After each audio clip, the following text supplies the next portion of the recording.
First of all, welcome to all coming to Birmingham. But I think nearly 2/3 of the people are from our local anyway. But for those of you who haven't been to Birmingham before, strongly encourage you, since the weather is glorious. Okay, it doesn't happen often, right? Especially for our guests from Southern Europe. Okay, it doesn't happen that often. And for the past few days, I've been wearing shorts in my office, just because it's south-facing office. But right, anyway, so certainly in Birmingham, there are quite a few research groups dealing with nano indentation as a technique, not only in chemical engineering but also across the road in engineering, as well in the material and metallurgy.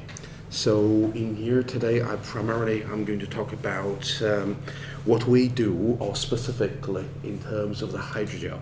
Okay, I'll explain why are we interested in hydrogel. This is primarily we have an interest in a thing called bioprinting. Okay, what it means by bioprinting is that this is the process by which we could do, well, we aim to accomplish restoration of bone defects. Okay, so usually if you think about when it comes to biomedical applications, you really need to construct a scaffold in which you would allow the cells to develop, to proliferate, and only if the technology works. Consequently, there are several steps, right? Autografts, allografts, and also most importantly, we need to construct that scaffold. The scaffold, usually we call them bone tissue engineered scaffolds. Okay, so this thing has to be a number of components. The cells, okay, the cells will going to develop, and then we need to control the growth factors. All right, okay, how quickly or how slowly do they, let's say, to develop into the shape and form we'd like them to.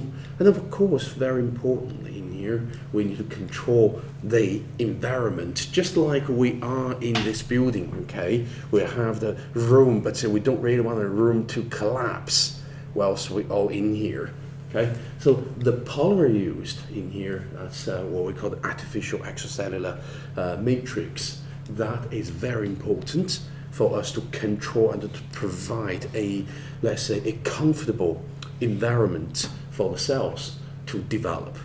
Okay, and usually the process in the past, people most of the time would do the top-down approach, right? I can construct a scaffold, I can use different types of lithography tools to generate a structure I am interested in. And in most recent days, we tend to incorporate 3D printing with the scaffolding process. Okay, so what exactly this means is that we'd like to use some hydrogel. Okay, I'll explain why. Because with hydrogel is highly hydrated, and that provides a biologically friendly environment, and its porous structure, because not only have the molecular porous structure between the polymer chains, but also with the 3D printing process, we can actually generate some structure that is a lot bigger. You're talking about at the micron scale. And of course, we can control the biocompatibility and, very importantly, a tunable biodegradability, which means over the course of time, okay, the scaffold, okay, will gradually degrade, whilst we would allow the cells to develop, to grow, and in an ideal scenario, by the point where the cells develop to the full extent, the scaffold will diminish. Okay, that is our hope, or that's our aim. And in here, certainly we need to, as of related to today's talk, we really need to control the mechanical properties. Okay, it cannot be too hard, but equally cannot be too soft. Okay, and then of course we need to ensure there's adequate sustainability of the whole thing. So now you can see the whole process with which we have a 3D printer. We need to develop what we call the bio ink, okay, which essentially is a formulation that contains hydrogel. with which we can modulate molecules, polymers, as well as cells across the process, okay, so that we can accomplish a rather complex process, okay, to build a housing for the cells. And it is, of course, very important to us, the question, how to design the bioink, which is the formulation, right, okay? Primarily it's the polymer network to replicate the functional complexity that allows the cells to develop and making sure that they're comfortable being in there. It is a multi-stage process, okay, and I do appreciate not everybody in this room are chemists or, you know, in particular polymer chemists, but just imagine, right, we are, you know, being a builder in a household, that there are three components we used. One is methacrylate gelatin, and the other one is MFC, is microfibrillated cellulose. Okay, the cellulose, they are of a bio-derived alternative to carbon nanotube, if you like. Okay, they have very high length to width ratio, and that would provide us a lot of benefits in terms of viscosity, in terms of surface volume ratio. And also the other very important component to this is sodium alginate. So far you can see we have three ingredients: alginate, gelatin, and MFC. Okay, so with three of them, we would be able to accomplish a cross-linking process, which we have to use calcium, okay, to introduce the ionic bond between them, and of course is exposure to the UV at 365 nanometer, and the cross-linker Igakuro 2959, so that from initially a physical entanglement to a chemically cross-linked network. Okay, why do we have to do this to form a hydrogel network? So here's a whole process of the bioink or bioprinting process. Okay, you can see, start with, we mix all three components: alginate, gelma, okay, the gelatin methacrylate, and MSC. We have a solution of them. We have to mix them very well, so we use the vortex to do so, allow them adequate time in the water bath, quite a long time, 12 hours, to let them to, let's say, to gradually penetrate and get into each other. And then we use centrifugation to remove the bubbles, whereby we have the bioink. But we're not stopped there, okay? Once we have the bioink, there are processes, okay? We need to understand their rheological properties, okay? Their printability and their biocompatibility, but those are more looking at, can I possibly have this construction, okay, adequate and mechanically stable? But then the other part of this, we would then cross-link them, okay? Once we cross-link them, we can generate some hydrogel disc, okay, of such. These are our specimen. We don't really need to load the cells into them, so the cells would go in here, in particularly these parts. For the hydrogel disc of that, we would, of course, you know, very much related to today's talk. I'm sorry, the whole story took me quite a bit of time to get to the here, okay? But as you can see, this is super important to us to understand the mechanical properties of the hydrogel, okay? And of course, there are other things, stability, morphology, so on and so forth. But the talk as of today, I'm going to primarily talking about the nanonutation onto the hydrogel. Okay, but before that, let me just give you some pictures and to give you some visual experience of what they actually look like.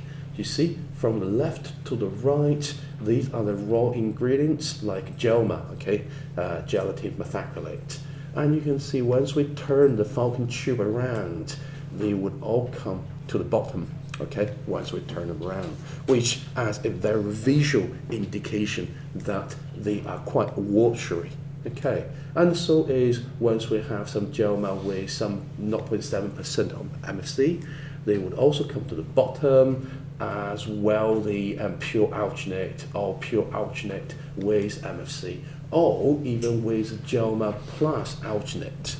So these individual ingredients, all after we have a binary mixture, okay, they are quite flowable, so let's say quite watery they would come once we turn around the Falcon tube.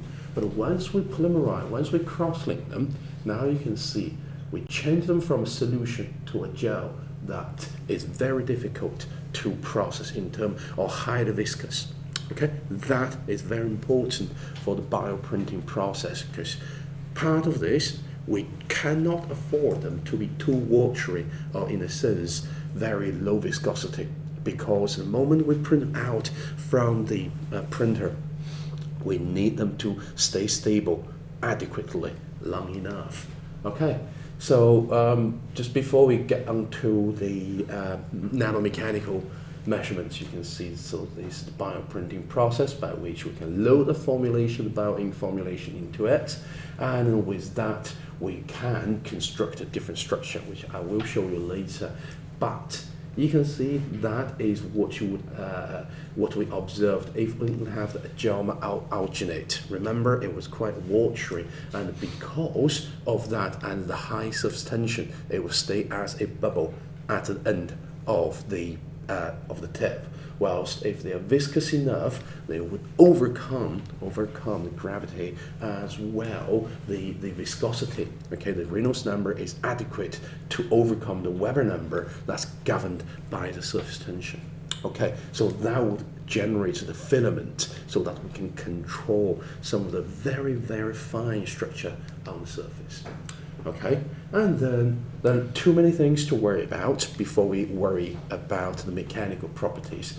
When it comes to bioprinting process, we need to worry with the influential parameter, the nozzle diameter, the dispensing pressure, the printing speed, so on and so forth. You see all of this, and of course we need to do the optimization, such as printing accuracy, the shear stress.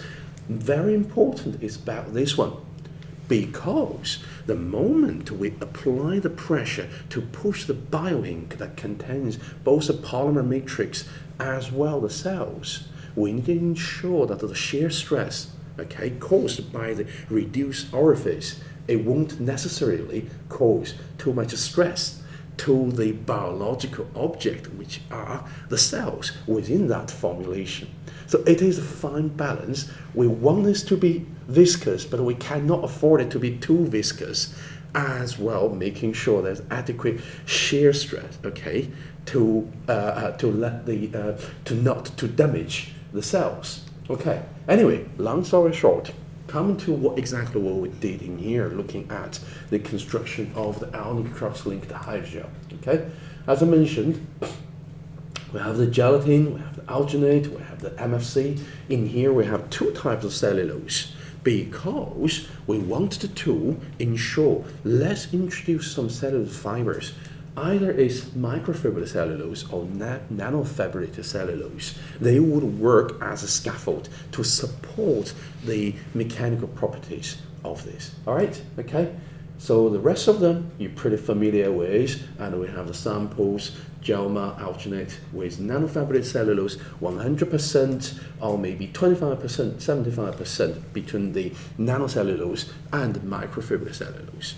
Okay. So that is the background, all right? With that in mind, let me show you a little bit of what we look for. And in here you have different pictures. In here, some optical microscope images, where on the top row, you can see the fibrillated cellulose. They would provide you with some high aspect ratio, as I mentioned. You know, that's more like a bio equivalent of the nanotubes, right? Carbon nanotubes. We could have as long as several tens of micron long, but the width are in the order of nanometer or hundreds of nanometer, okay? And they are interconnected with each other, and usually they would form this very densely packed network, which is super, super valuable to us when it comes to controlling the rheological properties, because once we have these filaments, that means when we're pushing them out of the orifice, they would orientate towards the direction of the applied pressure so that they would be able to go through the nozzle reasonably easily. Whilst once they settle on the surface, they would then get into this rather disorientated, random orientate, configuration, and that would provide adequate support, mechanical support, okay, to the hydrogel, right? So in here, the width from a few hundred nanometer to 2 micron, and the width of a nanometer from 30 to 100 nanometer. Then clearly we need to make sure that our chemistry or the cross-linking process worked. Okay, don't worry too much about the FTIR spectra underneath in here. The most importantly, as you can see, that we do have some peaks before and after our cross-linking process. Specifically, there are two of them. One is at 36.5, and that means it disappeared, and the peak at 1638 also weakens, which tells us that there's adequate interaction allowing the cross-linking process between the GELMA and our MFC to happen. Okay, and then also there we have two, evidence of the incorporation of the MFC into the GELMA network with two peaks. One is 2073, and the other one is at 3323. The formation of the hydrogen bond, and at the 29, that's the the carbon hydrogen bond formed in there. Okay, so that's a chemical evidence, or from a chemical analysis point of view, that we now have them integrated as a hydrogel. To us is very important, and clearly, from a visual point of view, we can see as we increase, okay, or as we introduce the cellulose, so that is the hydrogel, okay, freeze-dried hydrogel, you can see lots of pores, whilst once we introduce, no matter it's nanofibrillary cellulose, or it's microfibrillary cellulose, or it's mixture of MFC and NFC, we actually see the pore size being decreased significantly. Okay, that tells us equally quite consistent with the FTR data that we now have them integrated. We don't necessarily have them fixed separate within the hydrogel. Okay, so porous characteristics for all of the samples, and there's a reduced porosity once we introduce the fibers. That tells us the fibers we were able to increase cross-linking density and have the potential to enhance the mechanical strength of the hydrogel. Okay. Now, most relevant to the grouping here, that's about multi-scale mechanical measurements. So we did two things. One is microscopic, so the uniaxial macro compression as a way to measure the mechanical properties of the hydrogel disc, of which the diameter is 12 millimeter.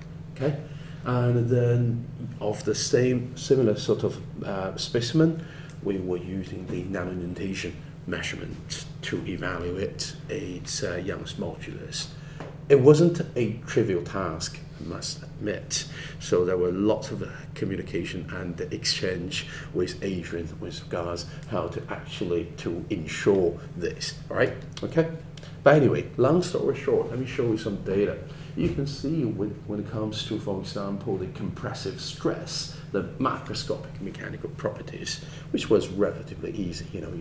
You generate a specimen, put it under the uniaxial mechanical tester, and then we had different values or different behavior really from the GELMA, which is just literally no compressive stress at all, and that is what you'd expect for hydrogel anyway. Okay, hydrogel for a long time is known for its weak sort of a cohesion. All right. Of course, over the past 2 decades or so, polymer chemists been working very hard in addressing the mechanical property of hydrogel by doing, for example, double network hydrogel.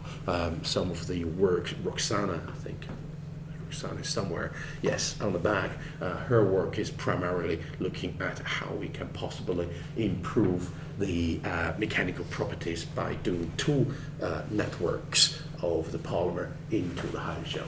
But on this occasion, we were doing a cellulose enhance. You can see as we introduce, and this is one is Gelma, the other is alginate, they just collapse straight away. Whilst once we introduce a cellulose, we can see a significantly improved compressive stress from which we can work out the Young's modulus, and you can see that literally the Young's modulus being improved quite a few times, or even a lot bigger. Alginate here, Gelma somewhere around 50 K, whilst most of these we can accomplish 300 kilopascal. Of course, this is still relatively low for a lot of materials you guys do, but for hydrogel, this is already, and let alone this is under the ambient temperature or a reasonable physiological temperature, unlike my colleague who is going to talk about 700 degree in a few moments. Okay, our hydrogel system will just gone to carbon if we put them under 700 degrees Celsius. Okay, but anyway, so the key point really is that we've certainly seen the internal sort of synergistic enhancement of the ionic cross-linked Gelma hydrogel. Once we incorporate the MFC, we can see there's elastic deformation, yield plastic deformation, and the densification. And the Young's modulus of this was increased, although they come with different extent. For example, this one, the gel alginate, and by having the cellulose, the enhancement was of different extent. But certainly we can conclude that there is a synergistic enhancement, through the formation of the hydrogen bonds between the cellulose fibers and our molecules. Okay, and there's certainly some homogeneity of the fiber network could influence the overall structure. So if we then look at the micromechanical properties, right, these things very familiar to all of you. Well, otherwise you should not be here. Okay. Yeah. So the way we do this, we load them at the loading rate of 0.03 millinewton per second, and there is 300 seconds of the dwell time before we unload them at a rate of 0.08 millinewton per second. Okay. And then here are the corresponding load versus depth sort of a measurement for different hydrogel we have looked at. We clearly can see that for the Gelma alginate, the most significant time-dependent deformation amongst all of the specimen, highest initial depth, creep, and the residual impression. Whilst with increase from 25% to 100, the deformation resistance improved. Okay, so from one way to another. So that's certainly very much welcome sort of a trend for us in terms of the hydrogel preparation, and we came to the conclusion that the hydrogen bonds between the cellulose fiber network and the Gelma alginate could enhance the hydrogel by weakening the time-dependent deformation of the hydrogel. Okay. Of course, there are different ways when it comes to the hydrogel. For example, we can play with the electrostatic interaction, or we can play with the van der Waals force. But the other, intermolecular forces, or the non-permanent bonds, it's the hydrogen bonds that interest us the most in order to ensure a good incorporation of strong, let's say, molecular interaction between the individual components within the hydrogel. Okay? We then carried out something, well, we felt rather fancy, but probably not so much to the nanoindentation system, but certainly for the hydrogel community. Largely because the difficulty, because we also been doing some AFM measurements, but the difficulty with AFM measurements doing the nanoindentation with AFM is that the radius of the tip, usually you would penetrate into the pores between the within that molecular mesh, whilst with the nanoindentation or microindentation, as per se in here, that would allow us to actually making contact with the mesh itself. Okay, So we're looking at the Young's modulus, and we certainly came to the conclusion that the Young's moduli, at both macro and the micro scales, they are in the same order of magnitude. It was not possible to have the perfectly or exactly the same value, and there are different reasons for it, right? For example, the contact geometry is different, the contact mechanics of which is different. However, we certainly were very pleased that they are of the same magnitude, okay? And even of the same trend if you look at the both curves in here. And of course, the distribution is of interest to us as well. And that is largely to do with, let's say, the presence or the local presence of the cellulose fibers within the hydrogel network. And then by increasing the MFC from 25% to 100% in the mixed slurry, Young's modulus was also improved. Okay? So one other thing that we'd like to highlight is the indentation hardness and the distribution. So we certainly can see a centralized distribution of the indentation hardness for the Joma alginate, which is more or less like our reference or benchmark, whilst the internal synergistic enhancement evenly distributed throughout the Joma hydrogel, whilst once we introduce the cellulose, okay, we can see there is an element of a more local micromechanical enhancement, which is due to the presence and incorporation of the cellulose fibers. Okay. One last thing related to the indentation or the nano-indentation community is the creep strain rate sensitivity. Okay. And in here we used a creep fitting model, which is shown in here, quite reasonably straightforward. The delta H, that is a function of A times ln BT plus 1, and in which we can see that MFC is much better than the NFC in resisting such time-dependent deformation for the Joma alginate hydrogel once we introduce the two types. But bear in mind, MFC is microscopically long, whilst NFC is a lot smaller in terms of the geometry as well, the ability to resist the creep. And then the NFC would have a lower surface charge density because of the smaller quality and quantity of aggregates, hence they're not conductive to the stability of the system. Okay?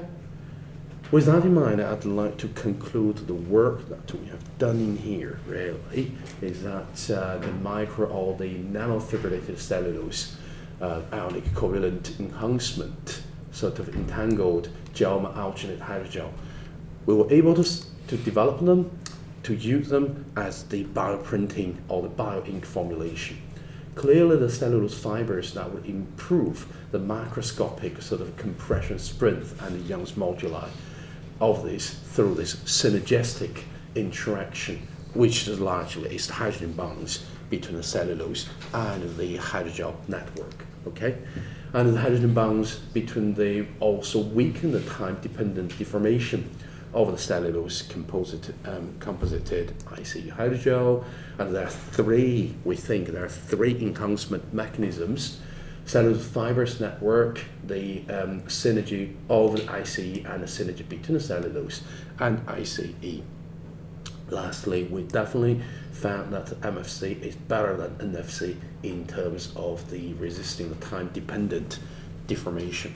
Okay, and in here also to show you the product we had in end, by bioprinting them. You can see, although ideally they should look like this, in the end, what we print out, it wasn't too bad, folks, honestly, if you think going through all of these steps, but there remain the structure fidelity that is actually quite remarkable. And of course, to give you a little bit of a hint of what we ended up with, in all of this, we actually have to construct them with 12 layers in end, right? So it was quite massive in terms of in terms of biological behavior.